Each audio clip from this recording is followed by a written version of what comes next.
So pag-aralan natin kung ano ba yung pinaglalaban ng mga kakampings at saka ng mga sumusuporta sa gobyernong ito. Galit na galit sila sa 125 million na confidential funds na cleared naman ng COA o ng Commission on Audit. Pinagkaloob yan kay VP Inday Sara Duterte. Ngayon, sa mga nagtatanong, hindi lang si VP Inday ang may confidential funds.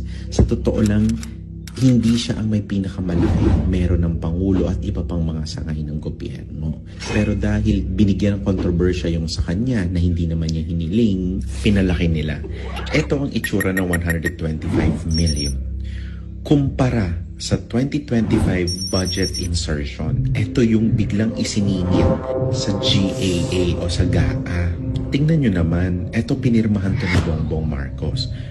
420 billion. O pagtabihin natin, 125 million na cleared ng Commission on Audit na Office of the Vice President Confidential Fund versus the 2025 budget insertion sa 2025 GAA na pinirmahan ni Bongbong Marcos. Nakita nyo kung gaano kalaki?